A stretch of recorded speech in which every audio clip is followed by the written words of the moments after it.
Hello welcome. देखो यार, आज हम ऐसे नंबर्स के बारे में पढ़ने वाले हैं जो कि वास्तव में होते ही नहीं हैं। मतलब क्या कि रियलिटी में ये एग्जिस्ट ही नहीं करते, ऐसा कोई नंबर असलियत में नहीं होता है। ठीक है, चैप्टर का नाम क्या है? चैप्टर का नाम है सम्मिश्र संख्याएं और द्विघात समीकरण। द्विघात समीकरण तो आप कक्षा 10 में पढ़ के आए हो। यहाँ पे नई चीज क्या है? सम्मिश्र संख्याएं, जिनको हम बोलते हैं कॉम्प्लेक्स नंबर्स। अब जैसे मैंने आपसे कहा कि जो कॉम्प्लेक्स नंबर हैं या सम्मिश्र संख्याएं हैं, ये काल्पनिक संख्याएं होती हैं। मतलब क्या? इनका एक और नाम है काल्पनिक संख्याएं। ठीक, यानी कि इमेजिनरी नंबर। और काल्पनिक संख्याओं को हम सम्मिश्र क्यों कहते हैं, ये नाम क्यों पड़ा, ये आपको थोड़ी देर में समझ में आएगा। ठीक है, उसके लिए थोड़ा सा बेस बनाना पड़ेगा। ठीक है, तो यहाँ पर देखो, अब आपके दिमाग में एक चीज जरूर आई होगी कि अगर ये संख्याएं काल्पनिक है, मतलब वास्तविकता में नहीं होती हैं, तो इनको कल्पना में ही रहने देते, क्यों यार मैथ्स का एक चैप्टर बढ़ा दिया। तो देखो यार, भले ही ये धारावाहिक काल्पनिक है, लेकिन इसका वास्तविकता से पूरा लेना देना है।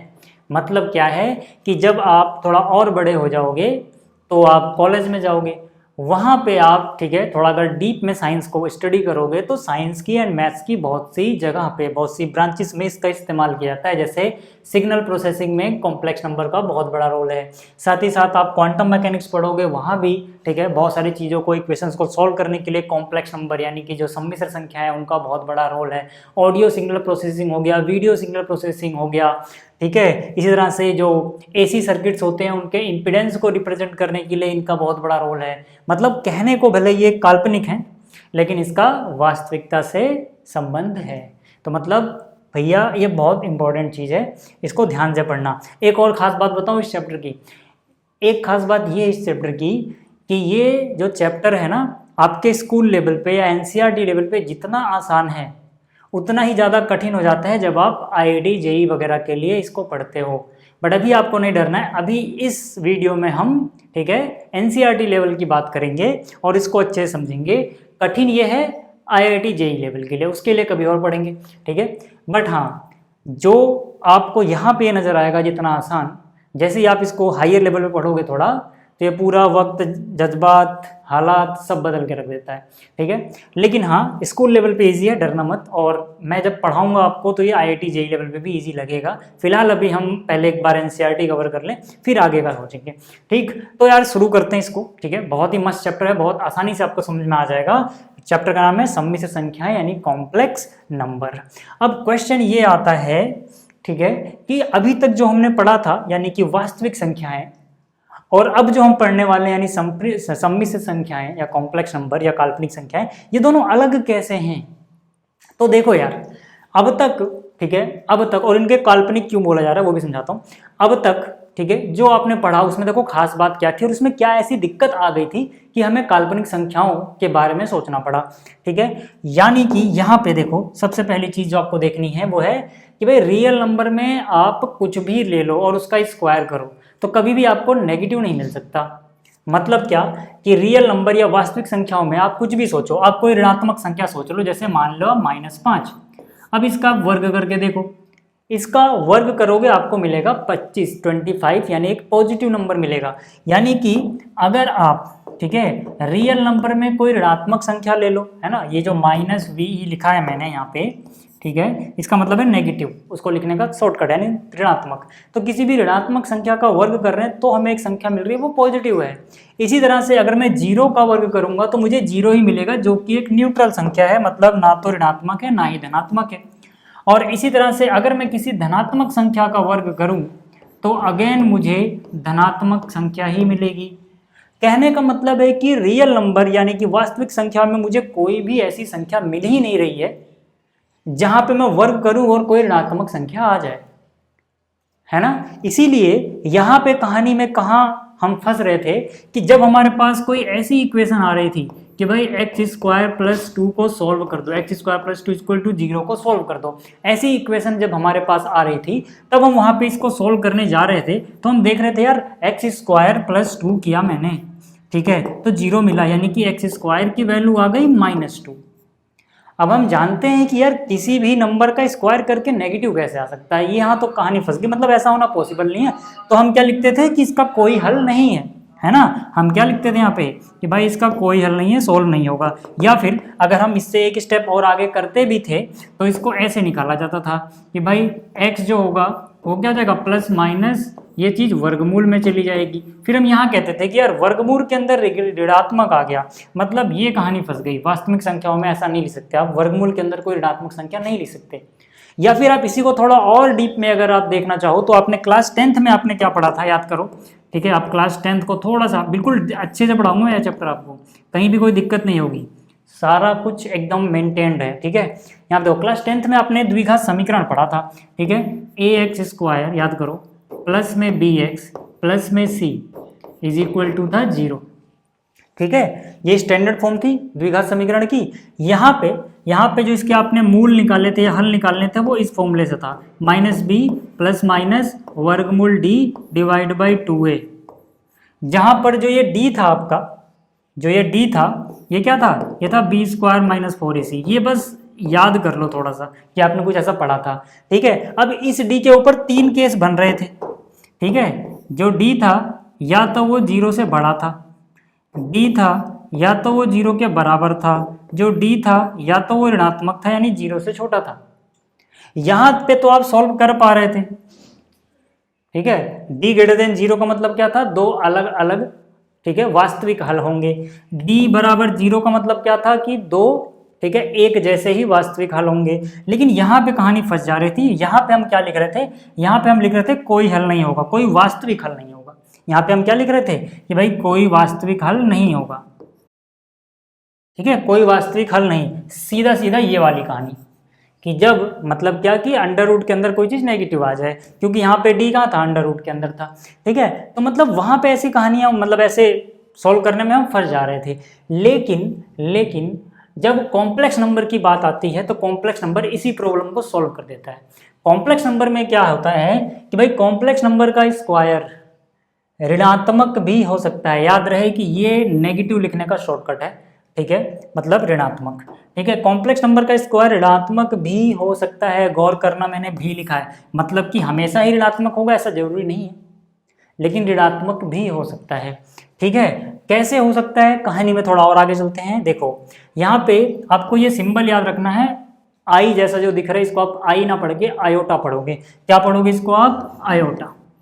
ठीक है, तो ये जो आयोटा है, ठीक है, कल्पना की गई, मतलब इमेजिन किया गया, क्योंकि असलियत में तो रियल नंबर का मतलब क्या है, जो वास्तव में जितने भी नंबर होते हैं सबको मिला के वास्तविक संख्याएं बोली जाती हैं। वास्तविक संख्याओं में कुछ भी ऐसा मिल नहीं रहा था कि अंडर रूट के अंदर नेगेटिव आए या फिर किसी का स्क्वायर ऋणात्मक आ जाए। तो हमने कल्पना करी। ठीक है, कल्पना क्या की गई कि भाई एक आई यानी कि आयोटा एक ऐसा नंबर है जो रिप्रेजेंट करता है वर्गमूल के अंदर एक को। अब मान लो ये काल्पनिक, इसीलिए इसको बोला था काल्पनिक, कल्पना की गई, असलियत में ऐसा कोई नंबर नहीं होता। ठीक है, बट इसके यूजेस है, इसकी वजह से बहुत सारी चीजें सॉल्व जरूर की जा सकती हैं। ठीक है, तो अगर मान लो आयोटा को हम मान लें कि ये अंडर रूट -1 है, तो ये बन गया एक कॉम्प्लेक्स नंबर, चाहे आप इधर देखो चाहे इधर देखो। ठीक है, अब अगर आप दोनों तरफ स्क्वायर कर दो तो यहाँ मिलेगा आपको आयोटा का स्क्वायर और इधर क्या हो जाएगा -1 वर्गमूल के अंदर जो भी है इसका स्क्वायर।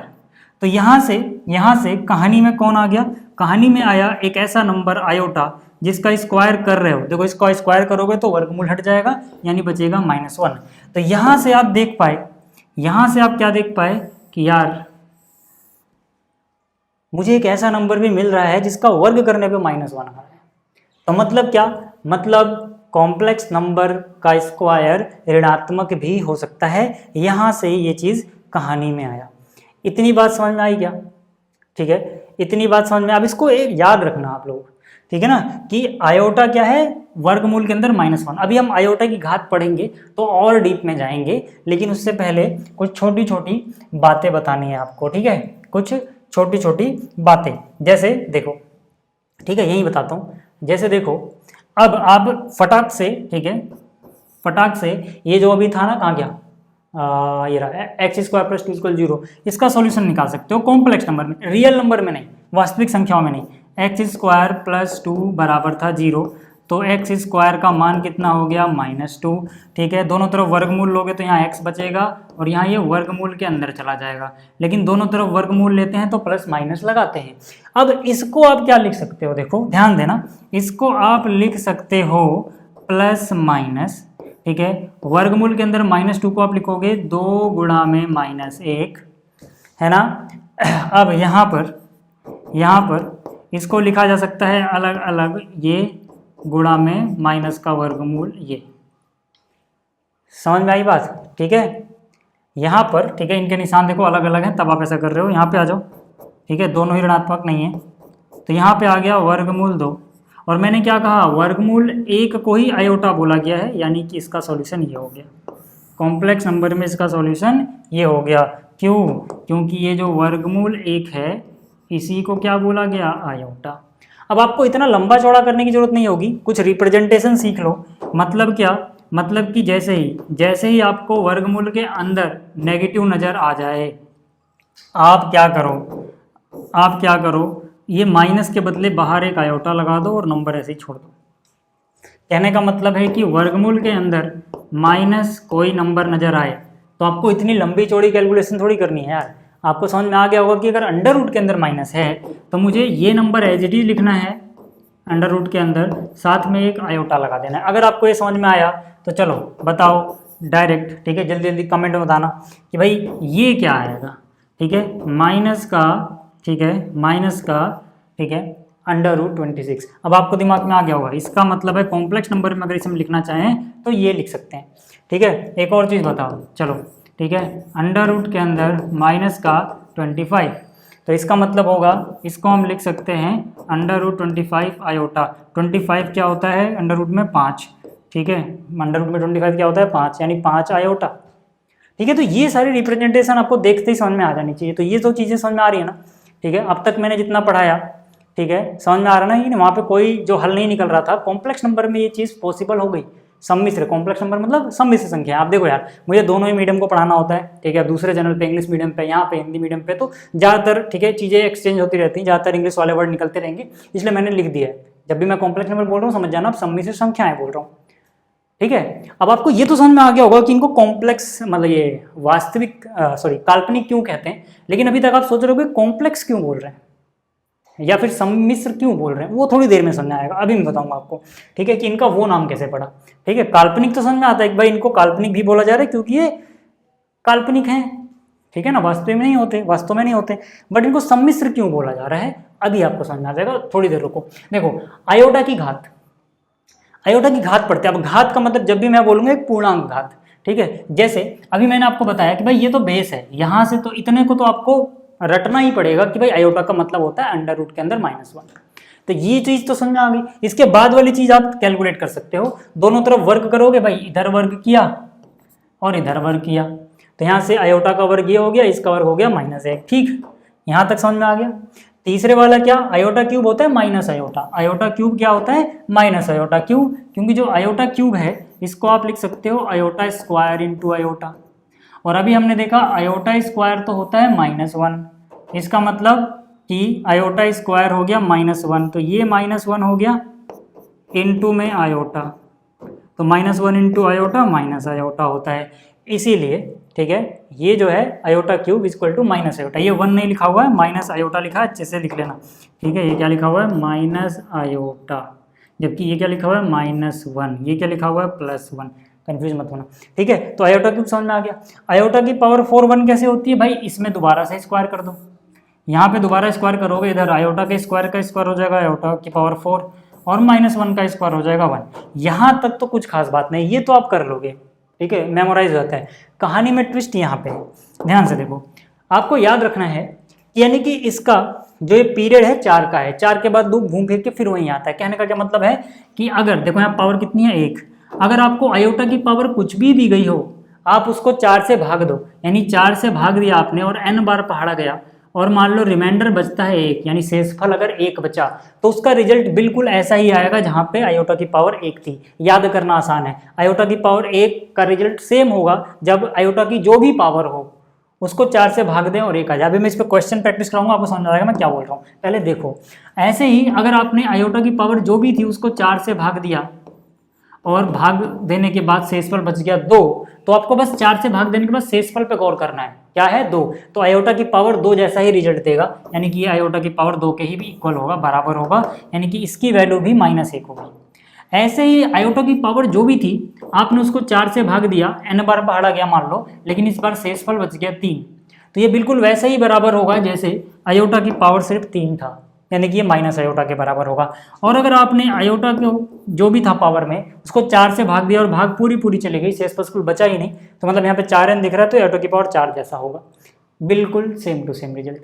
अब आप कहोगे अच्छा तो फिर इन पे किस तरह के क्वेश्चन पूछे जाएंगे, इस तरह के। सब कुछ तैयार करके लाएगा, टेंशन मत लेना, मैं बता रहा हूँ आपको, ठीक है, कि आपको ऐसी वीडियो नहीं मिल सकती जो बिल्कुल एकदम सब कुछ आपको, ठीक है ना, टू द पॉइंट, जहाँ पे आपको मिल जाए। कुछ भी टाइम वेस्ट वाली चीज़ मैं करूँगा ही नहीं, ठीक है। आपको यहाँ पे टू द पॉइंट सारी चीज़ें मिलेंगी जो आपको प्रैक्टिस चाहिए होंगी बेस के लिए, मतलब एनसीईआरटी या सीबीएसई या फिर जिस भी बोर्ड में आप स्कूल एग्जाम के लिए, ठीक है। कॉम्पिटिटिव एग्जाम के लिए चैप्टर अलग से पढ़ाऊंगा, तब आपको समझ आ जाएगा। पहले हम स्कूल की तैयारी तो कर लें, ठीक है। अब जैसे यहाँ पे पूछा गया आयोटा की पावर 42 क्या होगा, तो आपको कुछ करना क्या है, आपको भैया ये करना है, मैंने क्या बोला, 4 से भाग दे दो 42 को, तो 4 का पहाड़ा 10 बढ़ जाएगा पूरा, 4 दहा में 40 और 2 42, है ना। मैंने नंबर भी इसलिए छोटे छोटे अभी रखे ताकि आपके दिमाग में डायरेक्ट कैलकुलेशन आ जाए कि भाई 42 को 4 से भाग दोगे तो 4 दो हमें 40, तो 4 के पहाड़े में आता है, 2 फालतू बच जाएगा। मैंने क्या कहा, 4 के पहाड़ा मतलब 4 से भाग देने पे जो शेष बचता है उसके जैसा इसका रिजल्ट होगा। शेष बच रहा है 2, मतलब इसका रिजल्ट होगा आयोटा की पावर 2 जैसा, और वो होता है -1। यहाँ पे देख सकते हो, मैंने कहा अगर शेषफल बचे 2, 4 का पहाड़ा n बार जाने पर बाद, तो यहाँ पे 4 का पहाड़ा n बार पढ़ने के बाद, तो यहाँ पे आयोटा की पावर 2 जैसा ही रिजल्ट देगा, जो कि होता है -1, हो गया, ठीक है। ऐसे ही आपसे पूछे कोई आयोटा की पावर 37 है, तो आपको पता है 36 आता है आयोटा के पावर में, पहाड़े में 37 से जस्ट पहले, यानी कि 1 फालतू, यानी कि आयोटा की पावर 1 जैसा आंसर होगा। अगर आप 4 की पहाड़े में लिख के दिखाना चाहो तो n की जगह क्या आ जाएगा 9, 4 गुणा में 9 प्लस में 1, n की जगह कोई पूर्णांक है, समझ में आ गया। और यहाँ पे वही रूल लग रहे हैं जहाँ पे घात एक पूर्णांक हो, पॉइंट में कुछ होगा तो वहाँ पे वो ये चीज़ नहीं, ठीक है ना। बट जब भी पूर्णांक घात होगी तो आपको ये लगाना है। तो 4 में 36 और 1 37, तो मतलब आयोटा की पावर 1 जैसा, यानी कि आयोटा ही इसका आंसर हो जाएगा। चाहे आयोटा लिख दो चाहे ये लिख दो, ज़्यादातर हम आयोटा को आयोटा रहने देते हैं, उसकी वैल्यू नहीं लिखते हैं। बाकी कुछ आएगा आयोटा की पावर तो उसकी वैल्यू लिखोगे। अब जैसे 402 है, अब डायरेक्ट बता दोगे इसका आंसर आएगा -1, क्यों, क्योंकि 402 के जस्ट पहले 400 आता है जो 4 के पहाड़े में आता हो। ऐसे तो 401 भी आता है, लेकिन 4 के पहाड़े में आने वाला 400 आता है, तो 400 तो पूरा पूरा कट जाएगा, 2 बच जाएगा। आयोटा की पावर 2 कितना होता है -1। अब आप डायरेक्ट करने लग जाओगे इसको, है ना, क्योंकि इसको मैं लिख सकता हूँ आयोटा की पावर 4 गुणा में 100 हो गया 400 प्लस में हो गया 2, तो आयोटा की पावर 2 जैसा रिजल्ट देगा, यानी कि होता है वो -1। डायरेक्ट करने लग जाओगे जब आपको ये प्रैक्टिस हो जाएगी, और ये चीज़ जरूरी है क्योंकि कैलकुलेशन करोगे तो आपको ये तो आना चाहिए भैया, जल्दी जल्दी करना, नहीं तो फंस जाओगे, ठीक है, टाइम बहुत लगा दोगे। जैसे ये क्वेश्चन है, ठीक है, वीडियो पॉज करो, ट्राई करो और कमेंट में आंसर लिखना, और फिर देखते हैं किसका आंसर सही आया, ठीक है। मैं ये मान के चल रहा हूँ कि आपने वीडियो पॉज कर ली है, ठीक है, और आपने ट्राई भी कर लिया है, कमेंट में भी आंसर लिख दिया। देखो यार एक बात बता दूं मैं तुम्हें, कि जब तुम इंगेज रहोगे ना, कमेंट में मुझे बताते रहोगे, चीज़ों को करते रहोगे, तो मुझे पता लगता है कि यार तुम पढ़ रहे हो।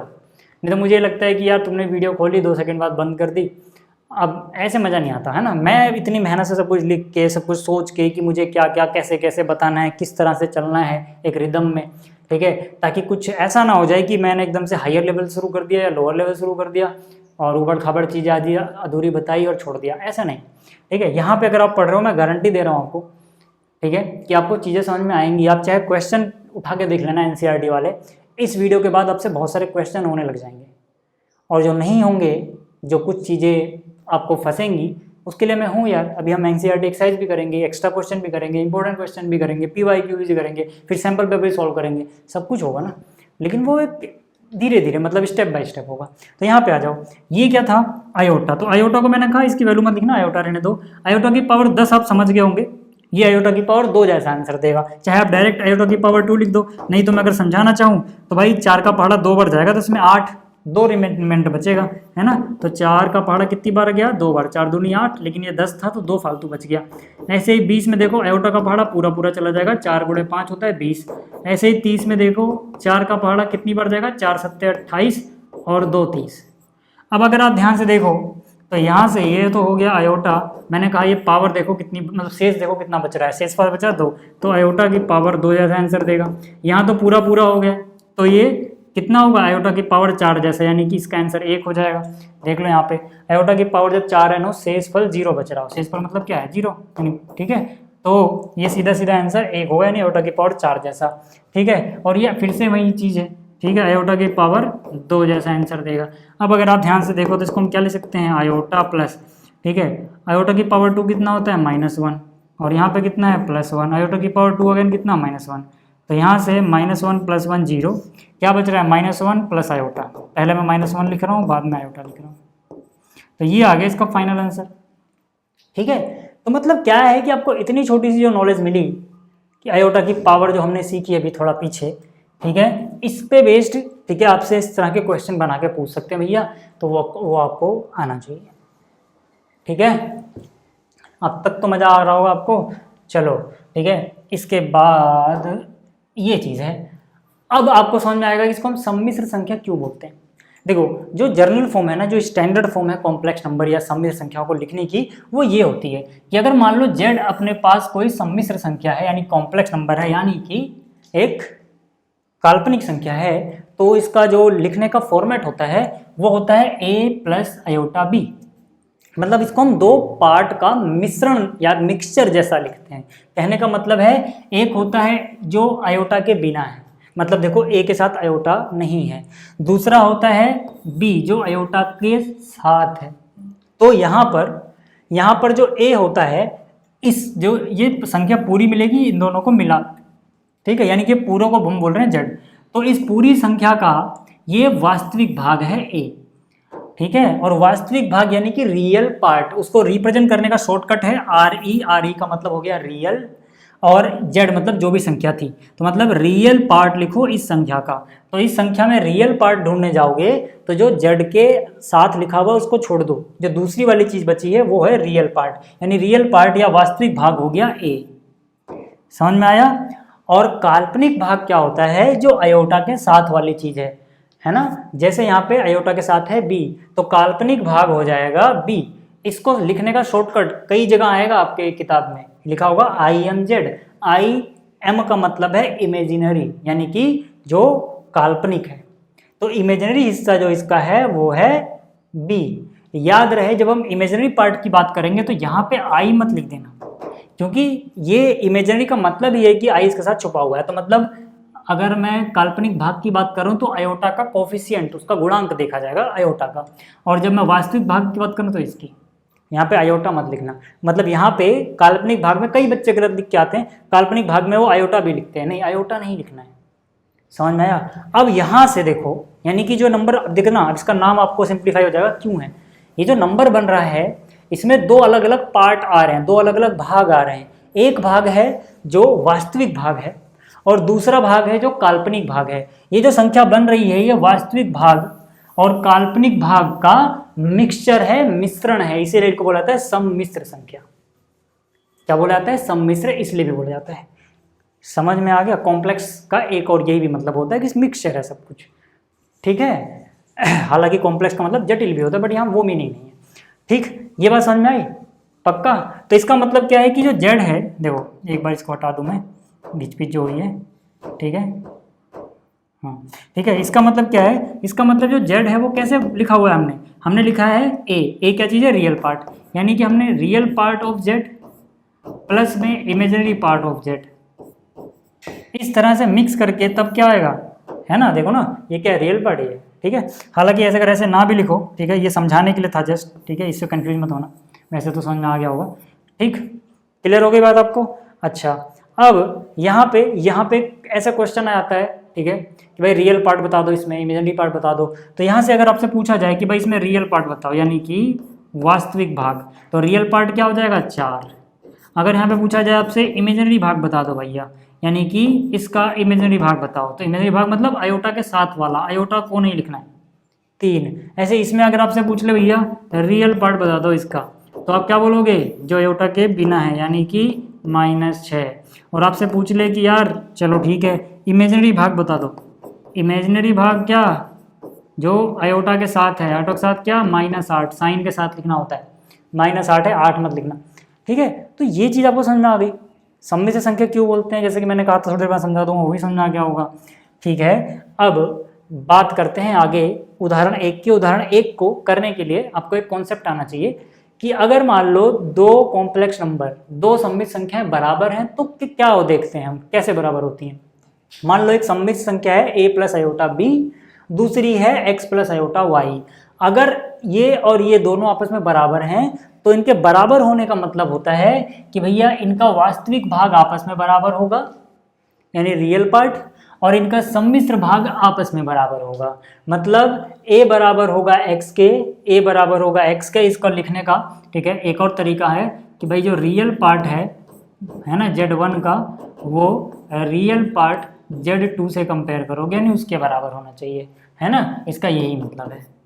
और जो इमेजिनरी पार्ट था वो इमेजिनरी के बराबर होगा, जैसे बी वाई के। इसका मतलब क्या है, जो काल्पनिक भाग है Z1 का, वो जो काल्पनिक भाग होगा Z2 का, उसके बराबर होगा। बताओ ना, मैं तो कहता रहा हूँ NCERT लेवल पे बहुत आसान है चैप्टर, कुछ है नहीं इसमें, ठीक है। बस एक बार आप अच्छे समझ लो बिना स्किप किए वीडियो को, बस फिर सीधा सीधा क्वेश्चन ट्राई करो। अब जैसे देखो उदाहरण 1 में कह रहा है यदि 4x, यहाँ पे क्या लिखा हुआ है, 4x plus iota 3x minus Y बराबर है 3 प्लस आयोटा माइनस 6 के, x और y वास्तविक संख्या है, तब x और y ज्ञात कीजिए।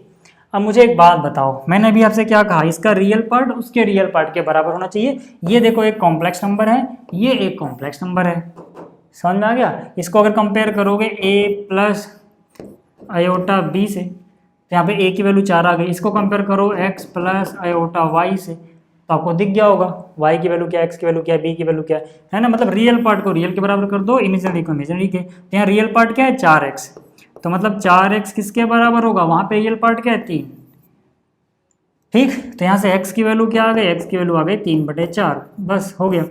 अच्छा y कैसे निकालोगे, भाई इमेजिनरी पार्ट इमेजिनरी के बराबर होगा। तो यहाँ पे इमेजिनरी पार्ट मतलब जो आयोटा के साथ है, आयोटा का गुणांक ये पूरा आयोटा के साथ है, तो ये पूरा इमेजिनरी पार्ट होगा, यानी कि यहाँ पे हो जाएगा 3x माइनस वाई, और यहाँ पे आयोटा के साथ क्या है -6, तो ये बराबर होगा -6 के। तो यहाँ से x की वैल्यू 3। अच्छा एक बात याद रखना, चाहे आप आयोटा 3 लिखो या 3 आयोटा लिखो, आयोटा a लिखो, a आयोटा लिखो, एक ही बात होती है, इसमें ठीक है ना, इसको आगे पीछे लिख सकते हैं। चलो यहाँ पे 3x माइनस वाई बराबर कितना 6, तो x की वैल्यू हमने रख दी यहाँ पे 3/4, क्योंकि x की वैल्यू 3/4 आई है, माइनस में y बराबर -6, ठीक है। तो कितना हो गया 9/4, यानी -y बराबर -6 माइनस 9/4, ठीक है। तो 6 चौक 24, 24 और 9 33, यानी माइनस का 33/4 बराबर -y, माइनस से माइनस उड़ा, ठीक है। इतना समझ में आ गया होगा।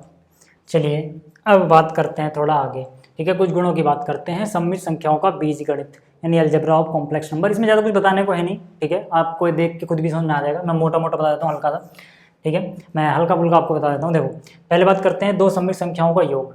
तो जब भी आप दो सम्मिश्र संख्याओं को जोड़ोगे, जैसे यहाँ पे एक है मान लो a प्लस आयोटा b, दूसरी है x प्लस आयोटा y, तो जोड़ते वक्त आप याद रखना इनके रियल पार्ट को रियल में जोड़ना, ठीक है। मतलब यहाँ पर a प्लस एक्स होगा प्लस में, ठीक है, यहाँ पे आयोटा लिखो, और इमेजिनरी पार्ट को आपस में जोड़ना। इमेजिनरी पार्ट यहाँ b है, वहाँ y है, यानी b के साथ y जुड़ेगा, इतना याद रखना, ठीक है। मतलब कहने का क्या है, मतलब मान लो z प्लस होता अगर 3 + 4 आयोटा, और z1 अगर होता आपके पास मान लो 2 + 2 आयोटा, तो यहाँ से z1 z2 अगर आप जोड़ोगे तो रियल पार्ट क्या है 3, रियल पार्ट क्या है 2, तो 3 और 2 कितना हो जाएगा, यहाँ पर जोड़ दो, यानी कि 5, ठीक है। मैं जानबूझ के जोड़ के दिखा रहा हूँ ताकि आपको नजर आए, ठीक है। चलो अच्छा, एक बार कन्फ्यूजन ना हो, इसलिए मैं यहाँ पे इसको 2 की जगह कुछ और लिखता हूँ ताकि आपको साफ साफ दिखे जब आप नोट को रिवाइज करो बार बार, ठीक है। यहाँ पे लिख देते हैं मान लो 6, ठीक। तो यहाँ पर देखो जब आप इनको जोड़ोगे तो यहाँ पे आयोटा के साथ क्या है 4, और यहाँ पे आयोटा के साथ है 6, ठीक है, यानी कि आयोटा वाला यानी जो इमेजिनरी पार्ट है वो एक साथ लिखोगे, ठीक है। तो 3 और 2 कितना हुआ 5, 4 और 6 कितना हुआ 10 आयोटा, ठीक है। तो ये है, ऐसी माइनस भी करो यार, ऐसी माइनस रहेगा तो फिर रियल पार्ट में से रियल होगा, माइनस और इमेजिनरी में से इमेजिनरी, ठीक है। वो सब ये सब गुण हैं जो इनको आप खुद भी पढ़ो, समझ में आ जाएगा, बचपन से चीज़ें पढ़ते आए हो, ठीक है ना। ये सारे प्रॉपर्टीज़ में से ज़्यादातर आपने रियल नंबर्स में भी पढ़ी हुई हैं, ठीक है। जैसे पहला समवर्ग नियम, मतलब दो सममित संख्याओं का योगफल एक सममित संख्या ही होती है। यानी कि अगर Z1 एक सममित संख्या थी, Z2 भी एक सममित संख्या थी, तो Z1 Z2 जोड़ के जो आएगा वो भी एक सम्मिश्र संख्या ही होगी, ठीक है। ये बिल्कुल ऐसे ही समझो, जैसे यहाँ पे Z1 एक सम्मिश्र संख्या थी, Z2 भी थी, तो इनको जो जोड़ के आया वो भी एक सम्मिश्र संख्या यानी कॉम्प्लेक्स नंबर ही होगा, ठीक है। इसी तरह से यहाँ पे क्रम विनिमय का नियम होता है, यानी कि Z1 + Z2 करो या फिर Z2 + Z1 करो, ठीक है।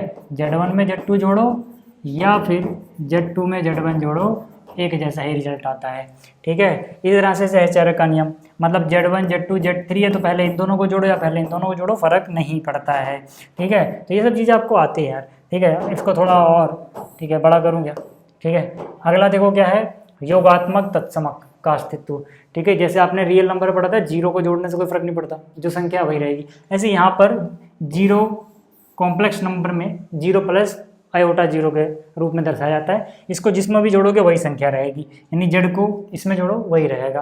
तो 0 क्या है, योगात्मक तत्समक है, ठीक है। योगात्मक प्रतिलोम का मतलब क्या होगा, उसका नेगेटिव ले लो, ठीक है। यानी कि Z का योगात्मक प्रतिलोम जो हो जाएगा वो -Z हो जाएगा, ठीक है। मतलब कि अगर आपने Z को लिखा है 3 + 4 आयोटा, ये Z को लिखा है आपने, तो -Z का मतलब हो जाएगा -3 - 4 आयोटा, ठीक है। तो ये सब ऐसी कुछ चीज़ें हैं, ठीक है, ऐसी कुछ चीज़ें हैं, ये सब आप यार देख लेना, है ना। नकली चीज़ें समझ में आ जाएगा, ऐसी माइनस में भी होता है, ठीक है। अच्छा, गुणन की बात करें अगर हम, तो गुणन में जैसे हम गुणा करते आए हैं वैसे ही, इसमें कोई चेंज नहीं है। मतलब क्या, मतलब जैसे देखो, अगर Z1 Z2 है और आपको इसको गुणा करनी है, ठीक है, तो बस आयोटा को एक वेरिएबल समझो। मतलब जैसे 3 + 4 आयोटा है और Z1 की वैल्यू होगी, Z2 क्या है, Z2 है 2 + 3 आयोटा।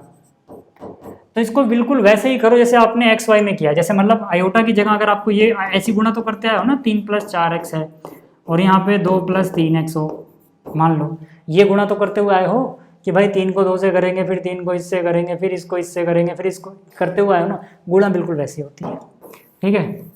तो गुणा भाग ये सब चीज़ें आपको धीरे धीरे करते करते आ जाएंगी, इसमें मैं ज़्यादा नहीं जा रहा, ठीक है। इसमें एक करके दिखा देता हूँ। 3 × 2 करा 6 आ गया, 3 × 3 यानी कि कितना हो गया 9, साथ में क्या है आयोटा, फिर 4 आयोटा इंटू में 2 कितना हो गया 4 दूनी 8 आयोटा, फिर 4 × 3 कितना हो गया 12, फिर आयोटा इंटू आयोटा, आयोटा का स्क्वायर, जैसे यहाँ पे x होता है यहाँ पे x होता तो x स्क्वायर आता, बिल्कुल वैसे ही जैसे अपने एक, ठीक है, चर अचर वाली संख्याओं को आपने गुणा किया था सिंपली वैसे ही, ठीक है।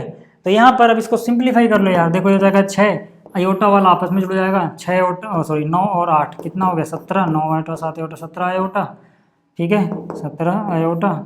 और आयोटा स्क्वायर -1 होता है, बस इतना याद रखना है। आयोटा स्क्वायर कितना होता है -1, तो -1 इंटू में 12 करोगे -12 नजर आएगा, बस ये बात ध्यान रखनी है, ठीक है। कि जब आयोटा की घात आ जाएगी कुछ, तो घात वो क्या होती है जो भी हमने सीखा वो वैल्यू रखनी है आपको, बस आयोटा को आयोटा रहने देना। तो 6 - 12 कितना हो गया -6 हो गया, प्लस में कितना आ गया 17 आयोटा।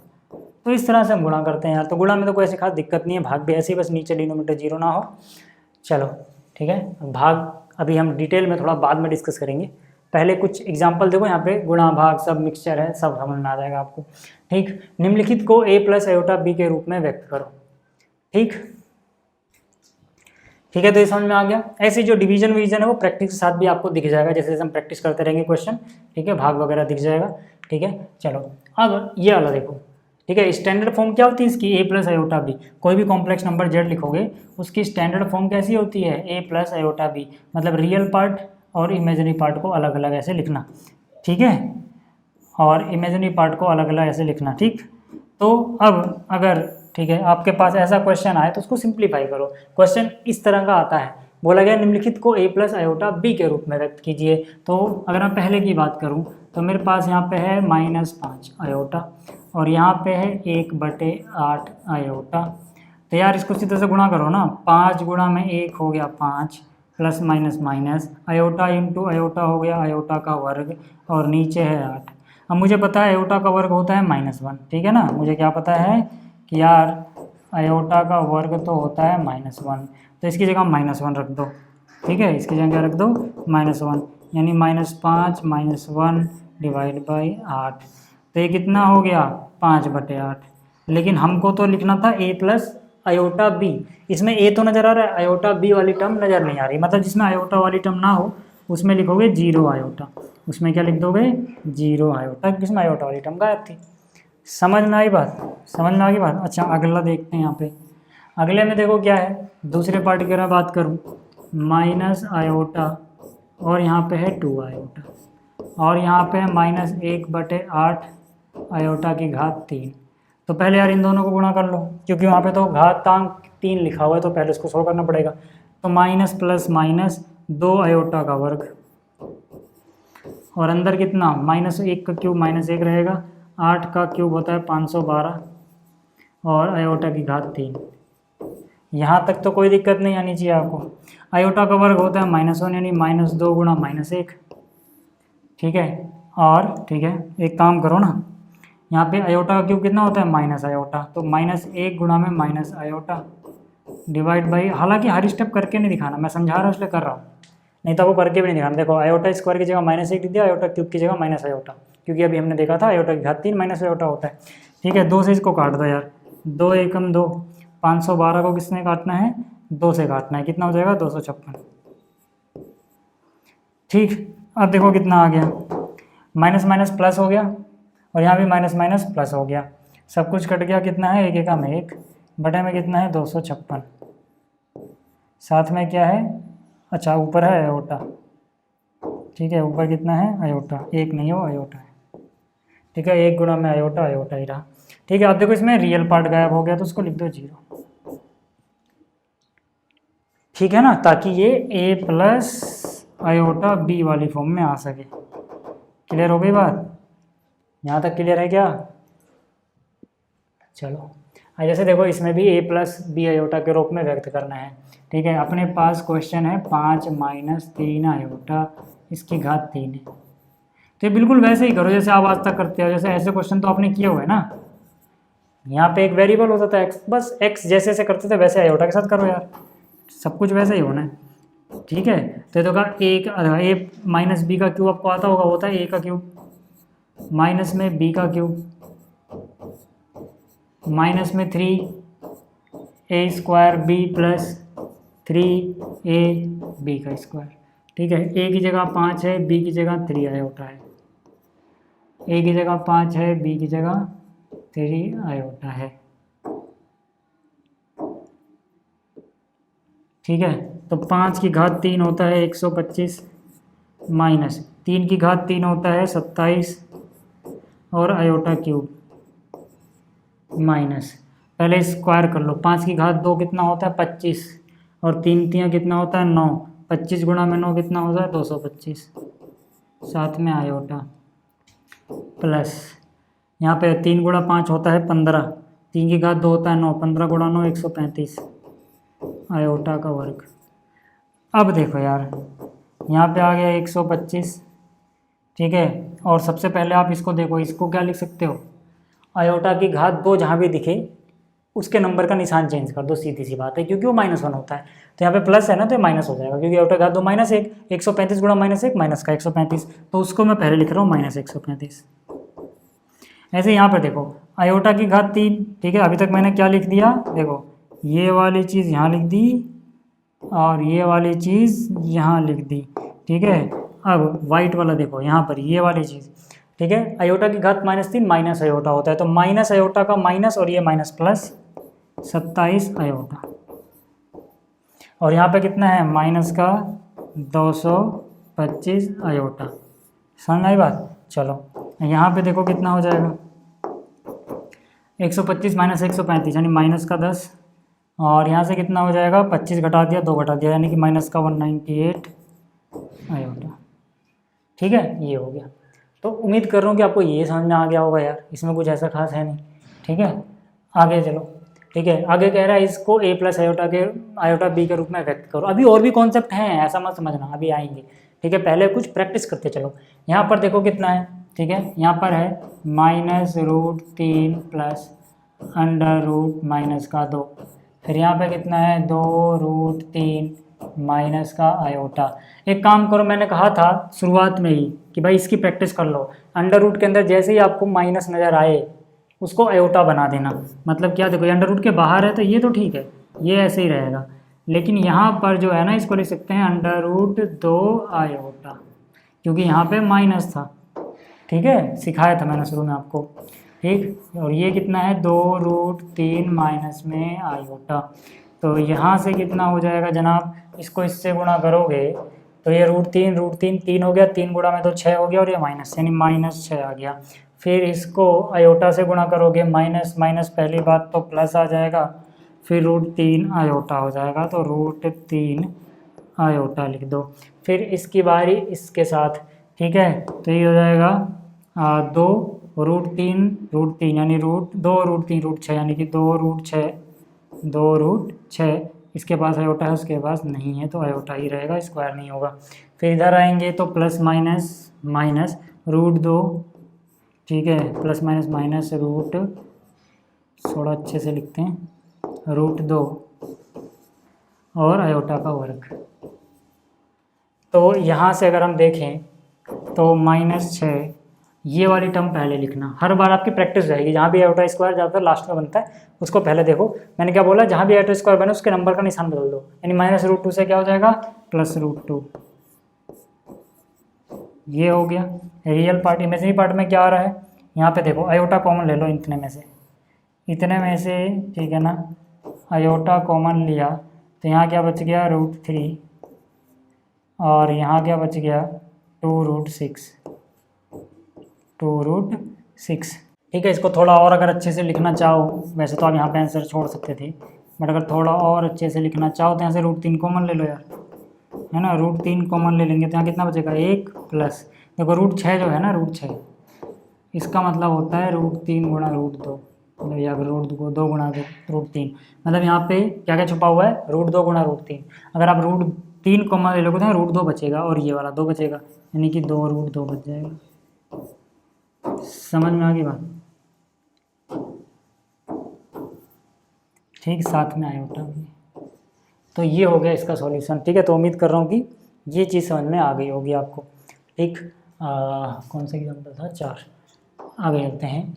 आगे आपको एक नया कॉन्सेप्ट सीखना है कि मापांक क्या होता है, संयुग्मी क्या होता है, गुणात्मक प्रतिलोम क्या होता है। ठीक है, और यहाँ से, ठीक है, आपको ये जो चीज़ें हैं काफ़ी इसमें से क्वेश्चन आते हैं, और ये आसान भी है। देखो, पहले बात करते हैं कि भाई मान लेते हैं कि अपने पास कोई एक कॉम्प्लेक्स नंबर है z, यानी कि एक सम्मिश्र संख्या है z, जिसको हमने रिप्रेजेंट कर रखा है a + आयोटा b से। ठीक है, अगर ऐसा है तो इस संख्या का मापांक जो होता है, यानी कि मॉडुलस बोलते हैं इंग्लिश में, जिसका मॉडुलस होता है, मापांक होता है, उसको इससे दिखाते हैं। ये बराबर होता है इसका रियल पार्ट जो है उसका वर्ग करो, प्लस जिसका इमेजिनरी पार्ट है उसका वर्ग करो, और जो भी आए उनका जोड़ के वर्गमूल ले लो। ठीक है, ऐसे निकलेगा आपके पास मॉडुलस। अब मॉडुलस का मीनिंग क्या है यहाँ पे, इस कॉम्प्लेक्स नंबर में मॉडुलस का क्या मीनिंग है, ज्योमेट्रिकल मीनिंग क्या है, कैसे आप इसको विजुलाइज करोगे, वो थोड़ी देर बाद बताऊंगा। इसका खास मीनिंग है, अभी मैं आपको दिखा दूंगा कि भाई ये क्या चीज़ है। पहले आप इसका फॉर्मूला देख लो। ठीक है, इतनी बात समझ में आई। अच्छा, संयुग्मी जिसे हम बोलते हैं कॉन्जुगेट, इसका क्या मतलब होता है। देखो, पहली बात तो अगर आप जेड का कॉन्जुगेट निकाल रहे हो तो इसके ऊपर ऐसे बार लगा दोगे। इसका मतलब क्या है कि जो इमेजिनरी पार्ट है उसका निशान बदल दो, रियल पार्ट का नहीं।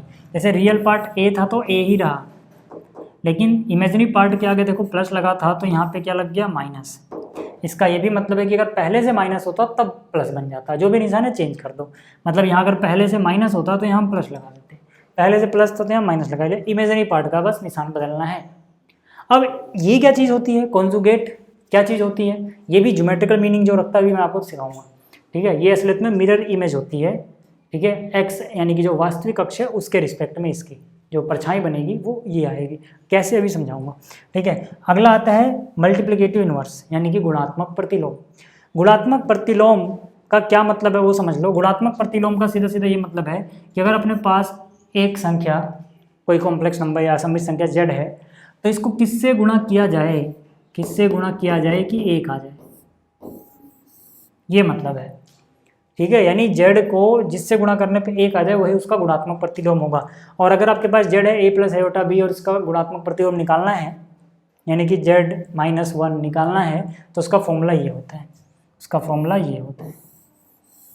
ठीक है, ये क्या चीज़ है, ये मीनिंग कि भाई z इनवर्स क्या चीज़ है, z इनवर्स से अगर z को गुणा करोगे तो वो 1 दे देगा। ठीक है। और जेड इनवर्स निकालोगे कैसे?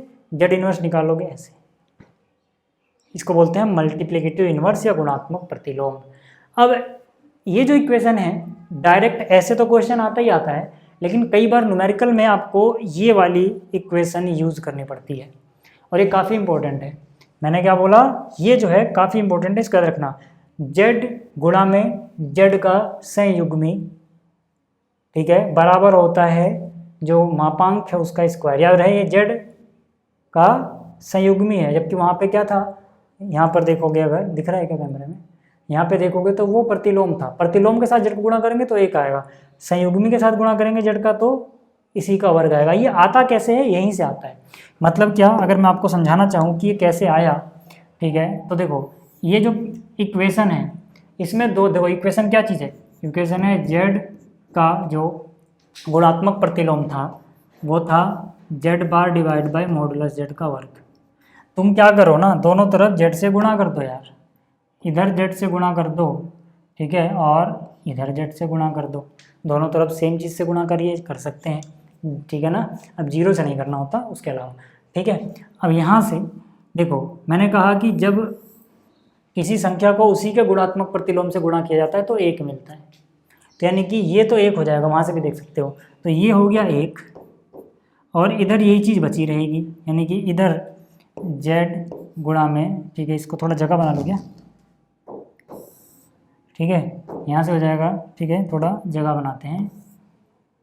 देखो ये तो हो गया एक, ठीक है, जेड गुणा में Z bar divide by mod Z का वर्ग, ये इधर आएगा, तो ये कितना हो जाएगा, एक से गुणा होगा तो ही रहेगा, तो वही इक्वेशन तो आ गई, देखो ना वही चीज़ है।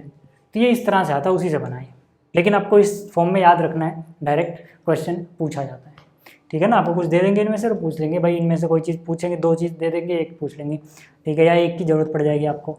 अच्छा, कुछ आप प्रॉपर्टीज़ याद रखना, ठीक है। अभी जो हमने इसका, ठीक है, मापांक निकाला है और इसका हमने संयुग्मी निकाला है, इन दोनों की कुछ मिक्स प्रॉपर्टी है, वो ये है,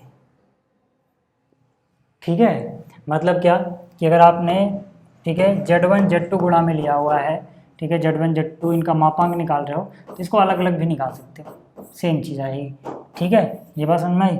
इसी तरह से यहाँ पे अगर ये डिवाइड हो रहा है तो आप अलग अलग, ठीक है, ये जो डिवाइड हो रहा है अलग अलग मापांक करके डिवाइड करो, बस नीचे वाला जीरो ना हो, ऐसा भी कर सकते हो, ठीक है। एक साथ Z1 Z2 है, इसका ये लगा हुआ है तो इनको फिर से अलग अलग कर सकते हो, ठीक है, ये भी अलाउड है, ठीक। ऐसे ही यहाँ पर देख लो, अलग अलग है तो कर सकते हो, ठीक है। और यहाँ पे फिर से अगर ब्रैकेट में ये इनका होल ऐसे कर दिया तो इनको अलग अलग कर सकते हो। तो ये सारी प्रॉपर्टीज़, ठीक है, आपको समझ में आ गई होंगी, ठीक है, इसमें कुछ ऐसा है हाई फाई नहीं है कुछ, ठीक है, क्लियर हो गई बात।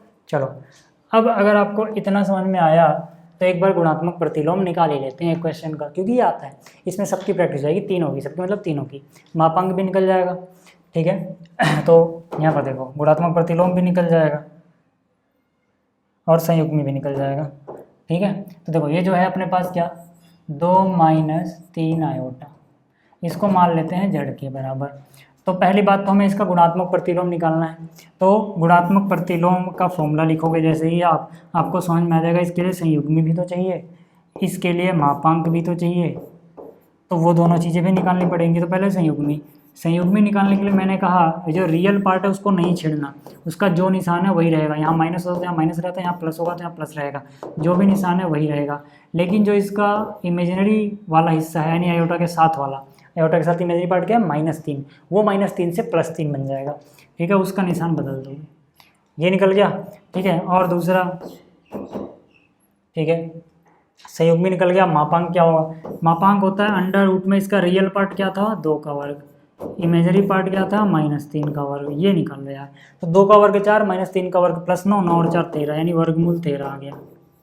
बस इस फॉर्मूले में रख दो यार अब, ठीक है। ये कितना है, ये देखो यहाँ पे, ये इसकी बात कर रहा हूँ मैं, ठीक है। ये कितना है 2 + 3 आयोटा, यहाँ गया 2 + 3 आयोटा, इसका वो स्क्वायर क्या होगा भाई, यहाँ से डिवाइड बाई इसका स्क्वायर यानी कि वर्गमूल 13 का स्क्वायर 13 ही हो जाएगा, यानी कि 2 + 3 आयोटा डिवाइड बाई 13, अलग अलग रखना, रियल पार्ट के नीचे अलग से लिखना, इसके नीचे अलग से लिख देना। ये हो गया इसका मल्टीप्लिकेटिव इनवर्स। समझ में आ गई क्या बात? ठीक है, तो ये निकालना भी आसान है। ठीक, अगला क्या है, इनको a प्लस आयोटा बी के रूप में व्यक्त करो। इस तरह के क्वेश्चन भी आते हैं। देखो इस तरह के क्वेश्चन में आप क्या करना, जैसे ये वाला क्वेश्चन, बहुत बार इस तरह के क्वेश्चन आते हैं। ठीक है, जब यहाँ पे समथिंग माइनस समथिंग होता है, यानी कि ऊपर एक Z1 नीचे एक Z2 अलग से है, तो जैसे आप, ठीक है, वहाँ पे क्लास 9th में, ठीक है, डिनोमिनेटर को ओरिजिनलाइजेशन करते थे, हर का परिमेयकरण, है ना, वहाँ पे भी कुछ ऐसा ही करेंगे, बट यहाँ पे इसका जो कॉन्जुगेट है उससे गुणा कर देंगे। मतलब क्या, आयोटा के पास वाला जो निशान है वो बदल के ऊपर नीचे गुणा कर दो, 1 प्लस यानी इसके संयुग्मी से गुणा कर दो, ये सॉल्व हो जाता है। जितने भी आपको ऐसे सवाल दिखेंगे इनकी शकल एक जैसी नजर आएगी, something minus something, something plus something नीचे होगा, उसमें आपको यही स्टेप अपनाना है। नीचे वाला जो भी है इसका निशान बदल के ऊपर नीचे गुणा कर दो, अपने आप ही सिंप्लीफाई हो जाता है। ये तरीका याद रखना, ठीक है। जैसे कि अब अगर हम देखें तो यहाँ पे, ठीक है, यहाँ पे ऊपर देखो क्या होगा, ऊपर तो गुणा करनी पड़ेगी, 5 गुणा में 1 करोगे 5 हो जाएगा, फिर 5 गुणा में √2 आयोटा करोगे तो हो जाएगा 5√2 आयोटा, ठीक है, और √2 आयोटा इंटू 1 करोगे हो जाएगा √2 आयोटा। यहाँ तक तो समझ में आ रहा होगा। फिर √2 2 हो गया और साथ में आयोटा का स्क्वायर हो गया। अब आपको पता है कि यार ये हो जाएगा 5 और आयोटा 2 लास्ट में बन रहा है, ठीक है, आयोटा की पावर 2 -1 -1 गुणा 2 -2 हो जाएगा। और यहाँ से क्या चीज़ कॉमन ले सकते हो, देखो यहाँ से √2 है, √2 कॉमन ले लो यार, पहली बात तो, ठीक है। और यहाँ पे क्या, 5 √2 और 1 √2, 5 2, ठीक है। और यहाँ, ठीक है, यहाँ पे 5 √2 आयोटा और 1 बार √2 आयोटा, यानी 6 बार √2 आयोटा हो गया, यानी 6 √2 आयोटा हो गया। 5 में से 2 क्या, कितना बचा, 3 प्लस 6 √2 आयोटा, ठीक है। 3 कॉमन लोगे क्या हो जाएगा, 1 प्लस 3 दूनी 6, 1 प्लस 2 √2 आयोटा, हो गया ना। ठीक, ऐसे ही इसके दूसरे पार्ट में क्या कह रहा है, दूसरे पार्ट में कह रहा है माइनस आयोटा की पावर -35 को इस फॉर्म में कर दो, आयोटा की पावर -35। देखो माइनस वाला भी देख ही लो यार, ठीक है। जब भी आपको माइनस में दे दिया जाए आयोटा की पावर, घातांक कितना है, -35 से 36 है, 35, ठीक है। तो यहाँ से क्या करना, आप इसको पहले 1 डिवाइड बाई लेना, यानी 1 डिवाइड बाई आयोटा की पावर प्लस बना लेना, प्लस का 35 हो गया। अब जो आप करते हुए आए हो वही होगा, यानी कि 1 डिवाइड बाई आयोटा की पावर, 4 का पहाड़ा कितनी बार पढ़ोगे, 32 जाए नीचे 8 बार, 4 8 32 और 3 35, यानी कि आयोटा की 3 जैसा देगा, यानी कि 1 डिवाइड बाई आयोटा की पावर 3 जो कि होता है minus iota, 1 divide by minus iota. अब नीचे आयोटा नहीं छोड़ना, क्योंकि a प्लस आयोटा बी की फॉर्म में नहीं आया अभी, है ना, a प्लस आयोटा बी में आयोटा ऊपर है, तो उसके लिए क्या करोगे, ऊपर नीचे आयोटा से गुणा कर देना यार, माइनस आयोटा से प्लस आयोटा से गुणा कर दो ऊपर नीचे, कितना हो जाएगा, आयोटा इंटू 1 आयोटा हो गया, नीचे क्या हो गया, माइनस और आयोटा का स्क्वायर। आयोटा का स्क्वायर कितना होता है, -1, तो -1 माइनस प्लस हो गया, वो क्या बच गया, सिर्फ आयोटा डिवाइड बाई 1 यानी आयोटा, ठीक है। तो इस तरह से ये चीज़ें होती हैं। उम्मीद कर रहा हूँ आपको समझ में आ गया। अब आगे बात करते हैं, ठीक है, आर्गन तल और ध्रुवीय निरूपण, यानी Argand plane and polar representation. ये जो है ना, इस पे क्वेश्चन नहीं पूछते हैं आपसे, सिलेबस से आउट हो गया है, बस थोड़ा सा आपको जानना है इसके बारे में, लेकिन मैं आपको क्वेश्चन भी करा देता हूँ। क्यों, क्योंकि देखो अभी क्या किया गया ना कि एनसीईआरटी में इसके ऊपर क्वेश्चन तो नहीं पूछते, पोलर फॉर्म में रिप्रेजेंट करने को नहीं पूछते, लेकिन इतना दे रखा है, जबकि पहले इस तरह के क्वेश्चन भी आते थे कि जो इसके ऊपर पूछे जाते थे कि पोलर रिप्रेजेंट कैसे होती है। फिर से बोल रहा हूँ, ये चीज़ आउट ऑफ सिलेबस है, लेकिन इसके बारे में थोड़ा सा जानना है, तो मैं क्या करता हूँ, मैं आपको ये भी बता दे रहा हूँ, ये भी बता दे रहा हूँ, इसके ऊपर 1-2 क्वेश्चन भी बता दूंगा मैं आपको, ठीक है, ताकि अगर आ भी जाता है क्वेश्चन तो आपको आता रहे, हालांकि पोलर रिप्रेजेंटेशन नहीं आएगी। तो ठीक है, अगर आपको, ठीक है, सिलेबस जितना ही पढ़ना है तो सिर्फ ये पढ़ना, ये वाली चीज़ आउट ऑफ सिलेबस है, इसे मत पढ़ना, ठीक है, बट फिर भी मैं दोनों बताऊंगा आपको। यहाँ पे आ जाओ, देखो यहाँ पे आर्गन तल और ध्रुवीय निरूपण में पहले आर्गन प्लेन समझो। जैसे आपने रियल नंबर में, ठीक है ना, रियल नंबर में आपने एक्स एक्सिस वाई एक्सिस कार्तलीय तल पढ़ा था, ऐसे ही यहाँ पर, ठीक है, जैसे यहाँ पर कॉम्प्लेक्स नंबर के लिए एक तल होता है, इस कॉम्प्लेक्स नंबर के तल को हम क्या बोलेंगे, इसको हम बोलेंगे आर्गन तल, ठीक है। यानी कि तल जिसमें प्रत्येक बिंदु को एक सम्मिश्र संख्या द्वारा निर्दिष्ट किया जाता है उसे हम सम्मिश्र तल या आर्गन तल कहते हैं। ठीक है ना, मतलब क्या है कि इसमें हर एक बिंदु एक काल्पनिक संख्या होगी, इस तल में हर एक बिंदु एक काल्पनिक संख्या को रिप्रेजेंट करेगा, तो ऐसे तल को हम बोलेंगे सम्मिश्र तल या फिर आर्गन तल। इसमें एक बात याद रखना, भले ही ये जो काल्पनिक तल है लेकिन इसमें जो x वाला है ना, ये वाला हिस्सा, ठीक है, खास बात ध्यान देने वाली है कि जो x एक्सिस है ये वास्तविक वाला x एक्सिस है, यानी कि वास्तविक x एक्सिस यानी वास्तविक अक्ष है, यानी कि x डैश मतलब ये और ये यहाँ से लेके यहाँ तक को जो लाइन मिला रही है, यानी कि ये जो x अक्ष है ये वास्तविक अक्ष है, यानी कि ये रियल पार्ट को रिप्रेजेंट करेगा। अभी हमने देखा ना सम्मिश्र संख्याओं में a plus iota b, a में क्या आ रहा है, रियल पार्ट, आयोटा के साथ वाला b क्या है, उसका इमेजिनरी पार्ट, तो जो रियल पार्ट होगा वो रियल एक्सिस पे दिखाई देगा भाई। और जो y अक्ष है यहाँ पे, जो y अक्ष है यानी कि y डैश y, वो एक काल्पनिक अक्ष है, यानी कि x अक्ष यहाँ पे वास्तविक अक्ष है, याद रखना, और y काल्पनिक अक्ष है। यानी कि अगर कोई बिंदु है x, y, अगर कोई बिंदु है x, y, तो ये बिंदु इस अक्ष पे पता है क्या रिप्रेजेंट कर रहा है, ये x प्लस वाई रिप्रेजेंट नहीं कर रहा, ये x plus iota y represent कर रहा है। यानी कि x, y कोई बिंदु P है, मान लो यहाँ पे, जैसे बिंदु बहुत सारे दिया गया ना, a दिया गया है 2,4, b दिया गया -2,3, ऐसी मान लो कोई बिंदु P है ना, मान लो यहाँ पे कोई बिंदु P है जो x, y है, तो ये किस कॉम्प्लेक्स नंबर या किस सम्मिश्र संख्या को रिप्रेजेंट करेगा, ये रिप्रेजेंट करेगा x को, तो x लिखो, लेकिन y के साथ, यहाँ पे भले y नहीं दिख रहा, y के साथ आयोटा लिखोगे। यहाँ पे क्या आयोटा नजर आ रहा है, नहीं, लेकिन यहाँ पे जब मैंने लिखा तो y के साथ आयोटा लिखा, आपके दिमाग में सवाल आ सकता है क्यों, क्योंकि मैंने कहा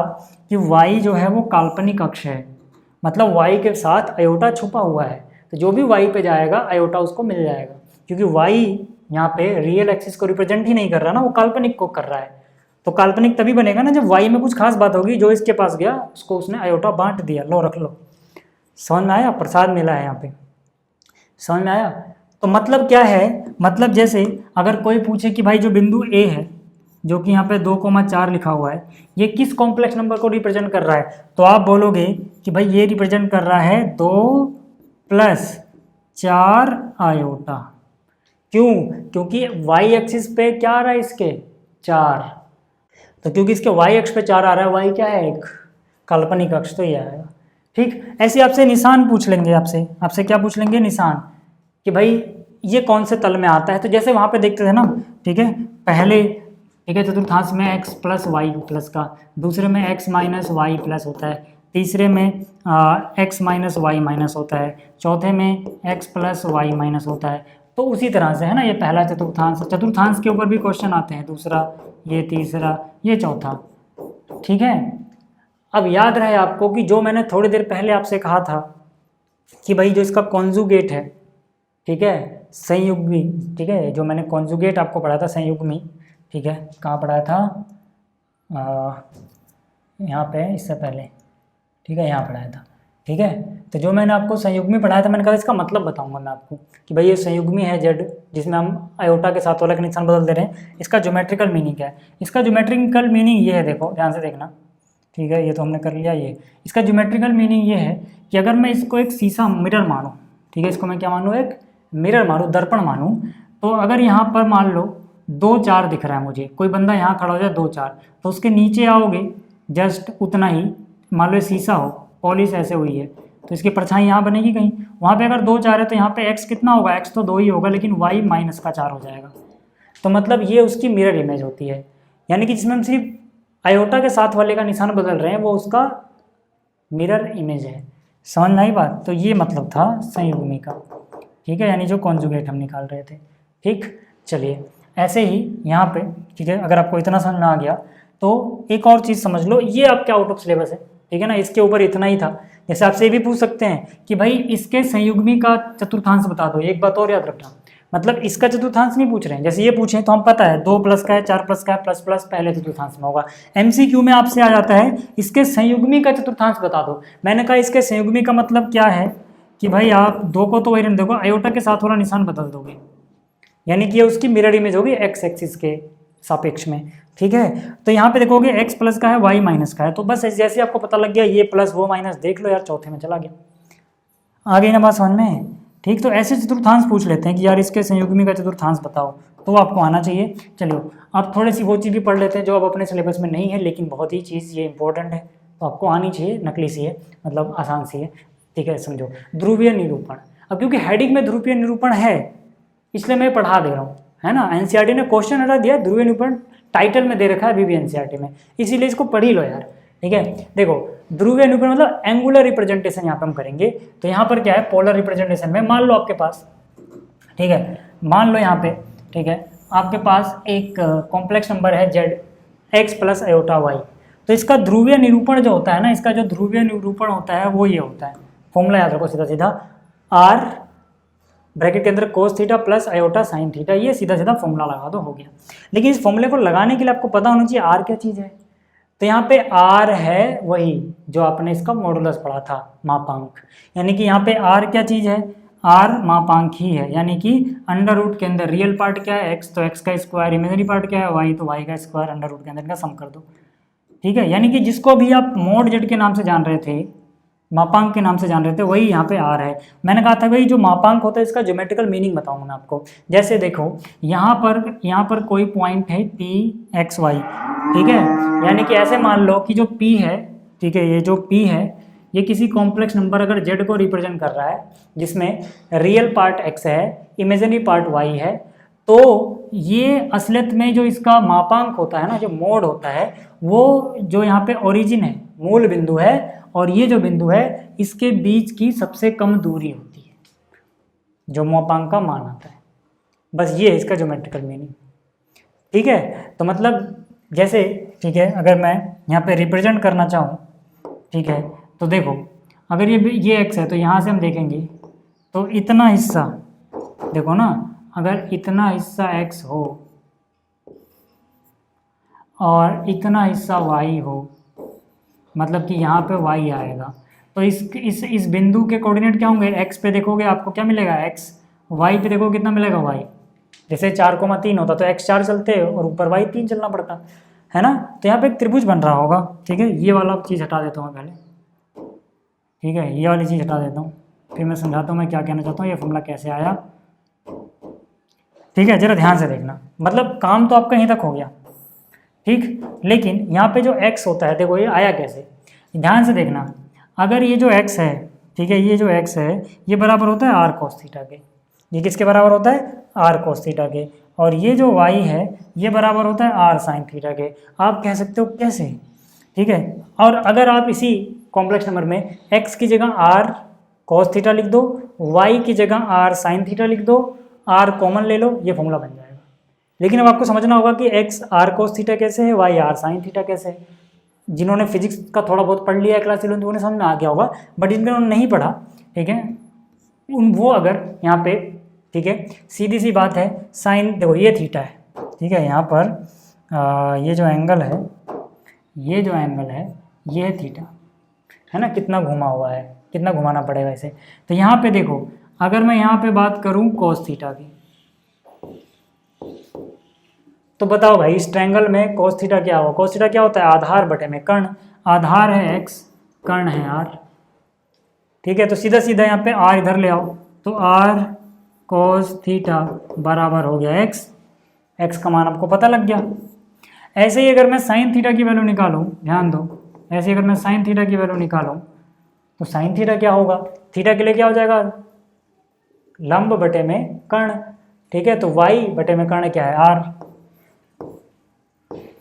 तो यहाँ से देखो क्या हो जाएगा, r sin थीटा, ये समझाने के लिए बस, r sin थीटा बराबर क्या हो गया y। तो आपको x का मान पता लग गया r cos थीटा, y का मान पता लग गया r sin थीटा। आपके पास कॉम्प्लेक्स नंबर क्या था, आपके पास कॉम्प्लेक्स नंबर था x plus iota y। x का मान क्या पता है आपको, r cos थीटा, तो x की जगह लिख दिया r cos थीटा। अभी आपको समझ आएगा मैं क्या बोल रहा था। y की जगह क्या लिख दोगे, r sin थीटा, आयोटा तो लिखोगे ना, साथ में r sin थीटा, दोनों में से r कॉमन ले लो, अंदर क्या बचेगा, यहाँ बचेगा cos थीटा, यहाँ बचेगा r कॉमन आ चुका है आयोटा sin थीटा। तो यही तो फॉर्मूला मैंने लिखा था। तो मतलब वो फॉर्मूला खुद भी बना सकते हो, ड्रॉ कर सकते हो, बहुत आसान सी चीज़ है। समझ में आ गई बात। अब ये अगर आपको समझ में आया तो इसके ऊपर क्वेश्चन कैसे आता है। और जो थीटा जो है ना, थीटा का नाम होता है प्रिंसिपल आर्गुमेंट यानी मुख्य कोणांक। थीटा का जो ठीक है वैल्यू है वो -पाई से बड़ी रहेगी हमेशा और पाई से छोटी या बराबर रहेगी, ये भी याद रख लेना। चलिए अब क्वेश्चन कर लेते हैं। क्वेश्चन देखो कैसा आता है। मान लो z = 1 + i/3 का ध्रुवीय निरूपण लिखो। तो इसको आपको कंपेयर करना है z = a + i/b से, या फिर x + i/y माना था हमने ना फॉर्मूले में, वैसे ही करता हूँ मैं। ठीक है, इसको आप कर लो x + i/y से, है ना। तो ध्रुवीय निरूपण करना है आपको। तो अभी हमने क्या देखा था कि भाई जो फॉर्मूला होता है ध्रुवीय निरूपण में वो ये होता है r, यहाँ होता है cos थीटा, प्लस में होता है आयोटा, यहाँ होता है sin थीटा। मतलब आपको दो चीज़ें पता लगानी है बस, थीटा पता लगाना है और r पता लगाना है। तो यार r तो आसान है निकालना। r क्या होता है x + y² अंडर रूट में, ठीक है ना। तो x की वैल्यू क्या है 1, तो 1 का वर्ग हो गया। y की वैल्यू क्या है √3, तो √3 का वर्ग हो गया। कितना आ गया ये 2, √3 का वर्ग 3 और 1 का वर्ग 1, 3 और 1 4 का वर्ग 2। तो r तो पता लग गया। अब sin थीटा cos थीटा कैसे पता लगाओगे उसका तरीका देखो, बस ये आपको समझना है। अभी मैंने आपसे कहा कि भैया x जो होता है वो होता है r cos थीटा के बराबर। ठीक है, यहाँ से ले लेता हूँ, r cos थीटा बराबर होता है x और r sin थीटा बराबर होता है y। ये आपको याद रखना है। ठीक, अब यहाँ से r की वैल्यू है 2, तो यहाँ से हो गया 2 cos थीटा बराबर x। x का मान क्या है रियल पार्ट मतलब 1। ठीक है, तो x का मान हो गया 1, तो यहाँ से cos थीटा का मान कितना आ गया 1/2। अब यहाँ पे देखो, यहाँ पे r का मान है 2 और ये हो गया sin थीटा बराबर है y। y का मान कितना है √3। तो यहाँ से sin थीटा कितना आ गया √3/2। तो देखो यार cos थीटा भी पॉजिटिव आया है, sin थीटा भी पॉजिटिव आया है। ऐसा कौन सा चतुर्थांश है इसमें sin और cos दोनों ही पॉजिटिव होते हैं? पहला चतुर्थांश। मतलब आपको पहले चतुर्थांश में देख लेना है कि cos 1/2 कहाँ पे होता है, फिर sin √3/2 कहाँ पे होता है, एक ही जगह पे होते हैं। इसका मतलब है पहले चतुर्थांश में तो थीटा कितना हो जाएगा 60 डिग्री यानी कि π/3 रेडियन। देख लो यार π/3 यानी 60 डिग्री पे sin 60 √3/2 होता है, ये इस पे होता है। हाँ, अगर ये पहले चतुर्थांश में ना होता तो क्या करते, अभी मैं उस पर आ रहा हूँ। पहले आप ये आसान सी चीज़ निकालने सीखो। थीटा पता लग गया, थीटा आपको पता लग गया, किसी एक का देख लोगे वही रहेगा आंसर। चाहे यहाँ से देखो तब भी cos 60 इतना होता है, यहाँ देखो तो sin 60 उतना होता है, किसी एक का देख लो। तो यहाँ से अब पोलर फॉर्म क्या होगी इसकी, r फॉर्मूला लिखो, r cos theta plus iota sin theta. r की वैल्यू क्या आई है 2 आई है, cos थीटा की वैल्यू क्या लिखोगे π/3 प्लस में आयोटा sin थीटा की वैल्यू क्या लिखोगे π/3। वैल्यू मत निकालने लग जाना, नहीं तो वापस से वहीं पहुंच जाओगे, यहीं छोड़ देना है, इसके आगे नहीं करना है। ठीक है, तो ये हो गया पोलर रिप्रेजेंटेशन। वैल्यू निकाल के पुट करने लग जाओगे ना इसकी, तो वापस से वहीं चले जाओगे जहाँ से आए थे, यहीं पे। ठीक है, तो वो मत करना। हाँ, अगर ये इस चतुर्थांश में ना हो तो क्या करेंगे उसके लिए देख लो जरा। जैसे इसका ध्रुवीय निरूपण करना हो तो पहले तो r निकाल लोगे। r क्या हो जाएगा x² + y², है ना। x कितना है -1, तो -1 का स्क्वायर। y कितना है, मतलब इसका कोफिशिएंट कुछ नहीं दिख रहा तो 1 मान लो यार, 1 का स्क्वायर, तो ये कितना हो गया √2। ठीक है, फिर मैंने क्या कहा, मैंने कहा r cos थीटा, यहाँ तक तो स्टेप सेम है ना, r cos थीटा x के बराबर होता है और r sin थीटा y के बराबर होता है। थीटा निकाल रहे हैं यहाँ से। तो यहाँ से r कितना आया है √2, cos थीटा x कितना है -1, तो यानी कि cos थीटा कितना आ गया -1/√2। जबकि यहाँ से r कितना आया है √2, sin थीटा बराबर y है, y कितना आया है 1, आयोटा का कोफिशिएंट कुछ नहीं दिख रहा मतलब 1 समझोगे। ठीक है, तो यहाँ से sin थीटा कितना आया 1/√2। अब देखो अगर sin आया है पॉजिटिव और cos आया है नेगेटिव, cos नेगेटिव हो sin पॉजिटिव हो, मतलब थीटा किस क्वाड्रेंट में होगा, थीटा किस क्वाड्रेंट में होगा, किस चतुर्थांश में होगा। तो इसके लिए मैंने आपको रूल बता रखा है आफ्टर स्कूल टू कॉलेज वाला। ठीक है, cos थीटा नेगेटिव है sin पॉजिटिव है, तो मतलब ये थीटा कौन से क्वाड्रेंट में होगा, दूसरे क्वाड्रेंट में होगा, सेकंड क्वाड्रेंट में। ठीक है, अब देख लो जरा, मैंने ये बताया था ना आफ्टर स्कूल टू कॉलेज वाला तरीका, यानी या तो ऑल पॉजिटिव होते हैं, यहाँ पे साइन और उसका उल्टा कोसेक पॉजिटिव होता है, यानी साइन या पॉजिटिव होगा कोस नेगेटिव होगा, साइन पॉजिटिव आया है कोस नेगेटिव दूसरे चतुर्थांश में है। तो चतुर्थांश में दूसरे में एंगल क्या लोगे, कॉम्प्लेक्स नंबर में याद रखना कि यहाँ पे थीटा को अगर आप अल्फा मान रहे हो तो इधर होता है पाई माइनस अल्फा, और ये अल्फा क्या है समझाता हूँ, यहाँ पे थीटा बराबर होता है अल्फा माइनस पाई, और यहाँ पे जो थीटा होता है सीधा सीधा माइनस अल्फा ले लो।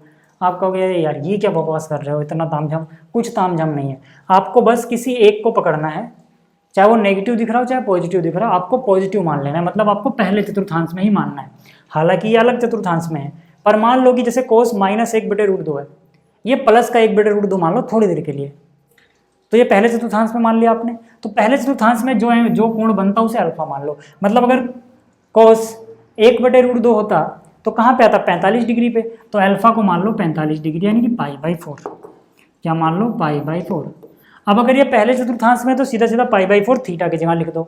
अगर दूसरे चतुर्थांश में आपका क्वेश्चन आता है तो पाई में से पाई/4 माइनस करके लिखोगे, तीसरे में अगर गया है तो पाई/4 में से पाई माइनस करके लिखोगे, चौथे में गया है तो थीटा की जगह ये माइनस का अल्फा यानी माइनस पाई/4 लिख दोगे।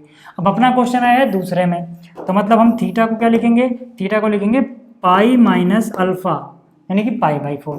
आप कहोगे हमने तो कोस को देखा था, साइन को क्यों नहीं देखा, साइन को भी देख लो, वही चीज आएगी। साइन को पॉजिटिव मान लो, मानोगे क्या, तो साइन पॉजिटिव है ना, पहले चतुर्थांश में देखना आपको, क्योंकि आपका दिमाग पहले चतुर्थांश में ही काम करता है।